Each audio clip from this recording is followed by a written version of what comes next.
Putting on muscle as a natural bodybuilder is not easy for anyone, but there is a specific group which we call hard gainers that have even a harder time to put on muscle. I started in 2010. I was looking exactly like this. I was at 48 kilograms.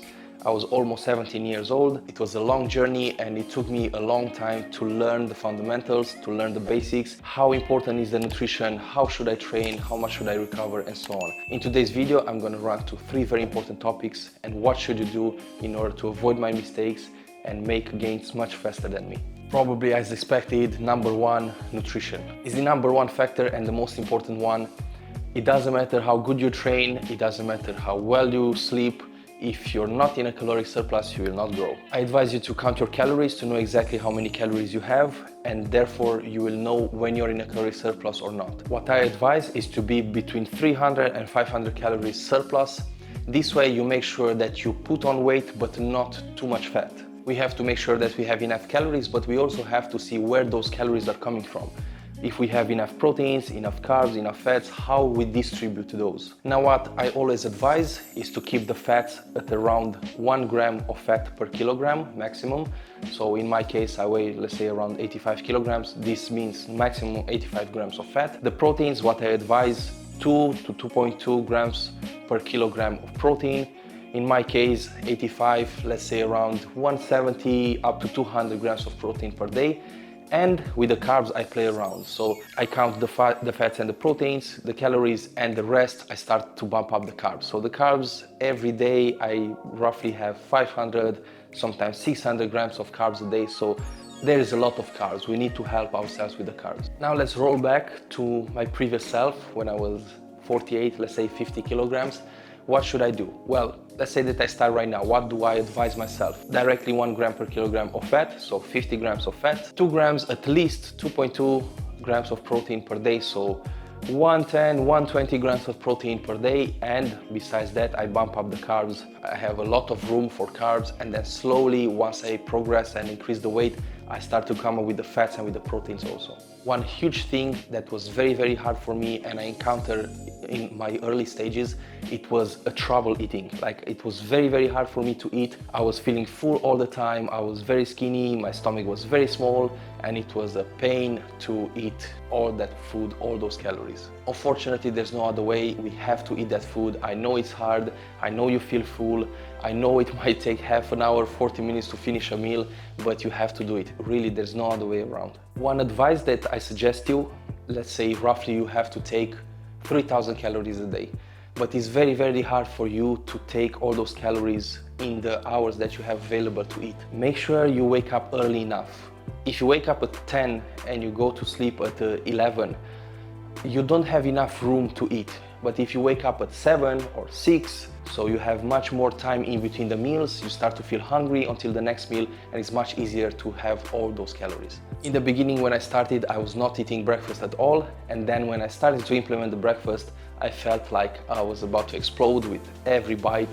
I didn't feel well at all, but eventually, after some weeks, my stomach started to get used, my body started to get used, and I was waking up and immediately feeling hungry.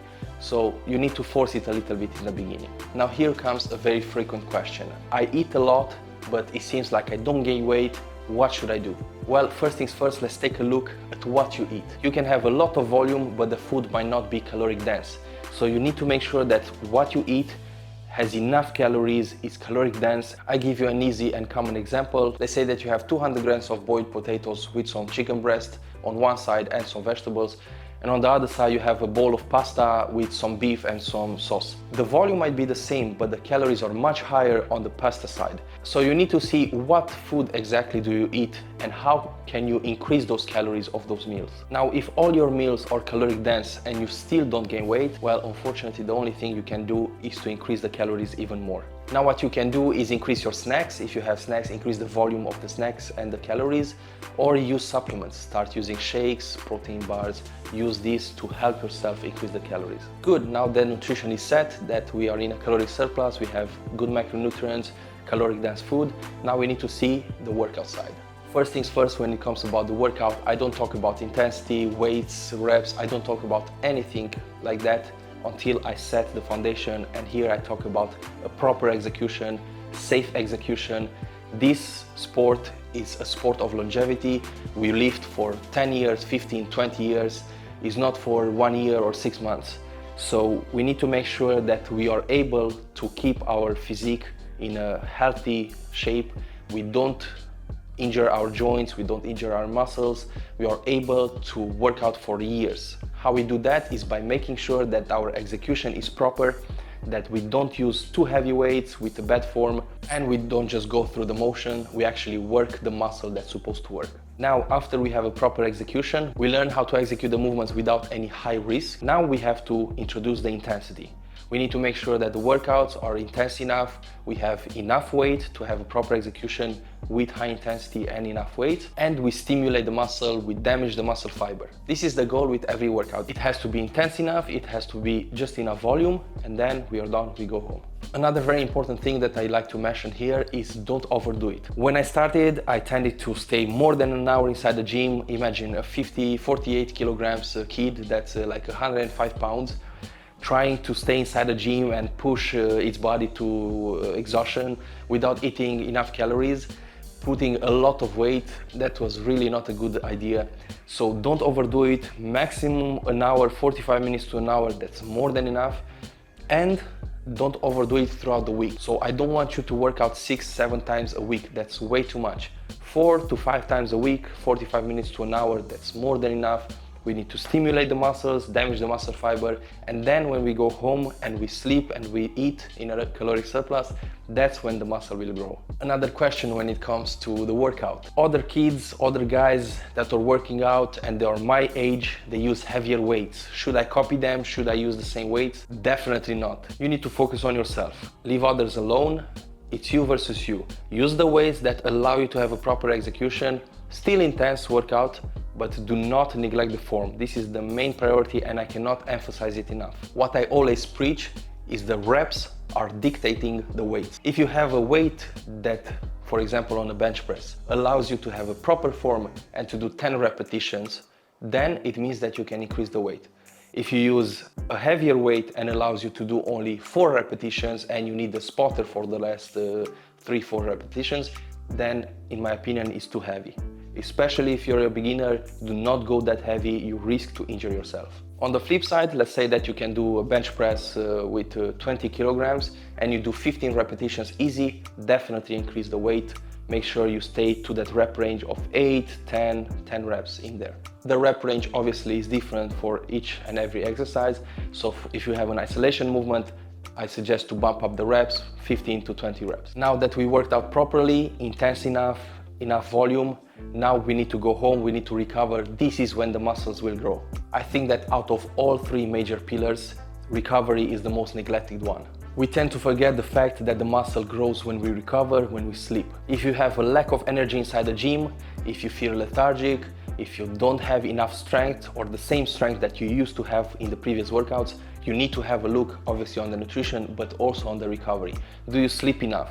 Do you have at least 7 hours of sleep? Do you have a good quality sleep? If not, definitely take care of this aspect. If you're a teenager and you tend to stay until midnight, 1 o'clock on computer games or on TikTok or Instagram or whatever, definitely cut that off, go to bed sooner and you're gonna have an advantage in comparison to your colleagues. We should not forget that the hormones are secreted during the sleep. The growth hormone is one of the most important hormones and is secreted when we sleep. Many times we hear this term of overtraining.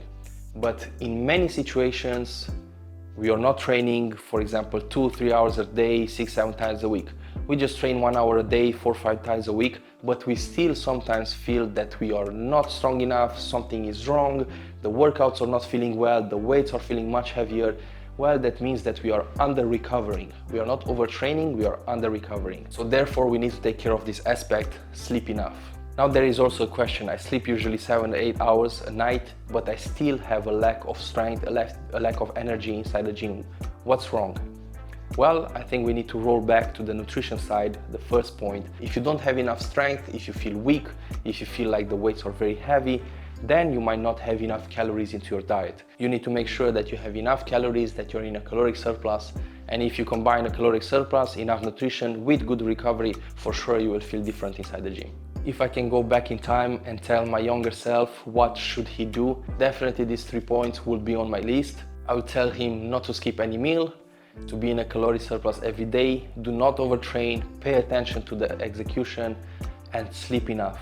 Don't lose time on video games or other stupid things that really don't bring you anything. If you are in the same situation as me, as a hard gainer, make sure you implement these things. I hope they helped. Let me know in the comments below if you implement them and if you start to see results. Until then, you have other videos up here about nutrition or workouts. Don't forget to like and subscribe. Thanks again for watching, guys. See you next time. Ciao.